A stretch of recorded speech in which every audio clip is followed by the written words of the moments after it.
Card Chaos is a game experience which calls itself the most chaotic game on Roblox, but otherwise is basically just rounds, with identical character stylization, movement, and gameplay loop, but supporting more than 2 players at base, and best of all, being playable for free. This game is fun in the same way rounds is fun. If you can't afford rounds to play for yourself, it's a solid substitute to check out, even if you'll be missing out on mods. Unfortunately, there's one slight issue.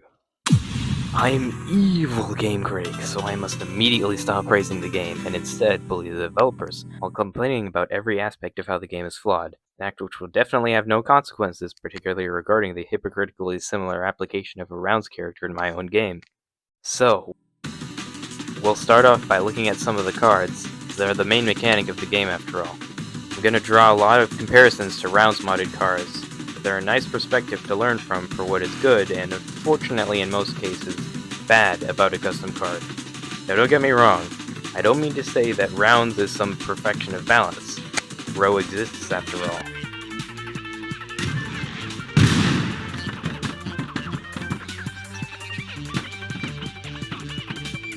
But enough of that. First up we have Calculated.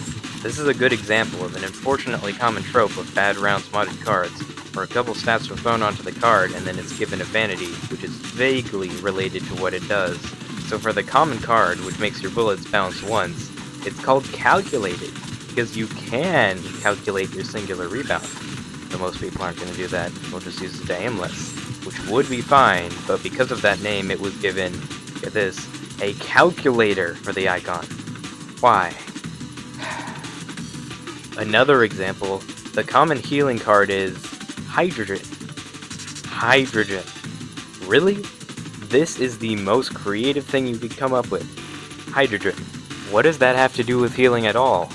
And looking at some of the other normal colors then, oh lord, this is straight out of Chaos Poppy cards. A terribly balanced rounds mod.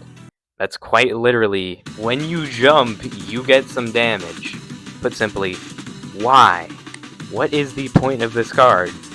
What form of build will this contribute to? You're almost always going to be in the air anyway, so having encouragement to spam jump more is not at all needed.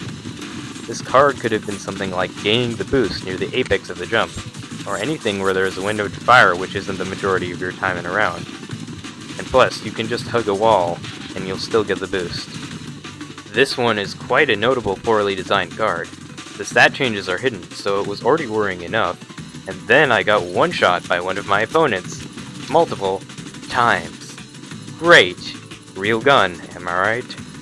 The card art style is heavily inconsistent. For common and uncommon cards, there's a background color with some colorless clip art slapped in the center, which to me is very reminiscent of SCME. A disappointing quantity over quality card mod, similar to Chaos Poppy cards, except just plain boring, instead of even mildly interesting. I already talked about a few, but I'd also like to note hit scan, which makes it obvious that it's taking clip art because you can see the edges of the square.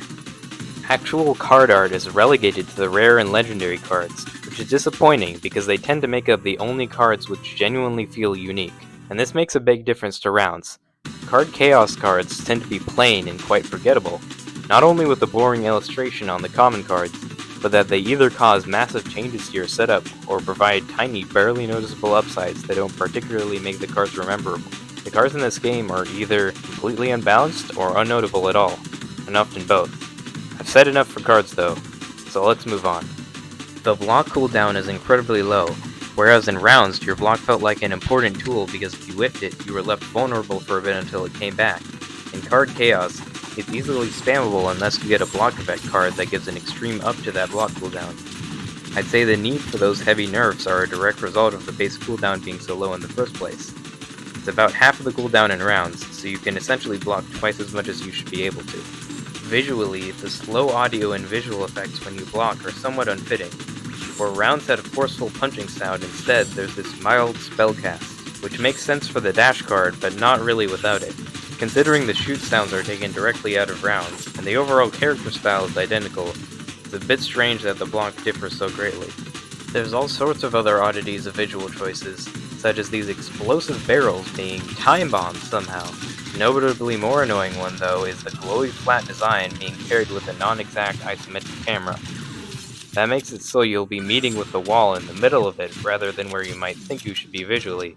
The map borders have the same issue, which might cause a problem if you're trying to block off of it. Well, there was my evil game criticism for Card Chaos. As I'm evil, I do not hope this video finds you well, and I also don't thank you for watching. Goodbye.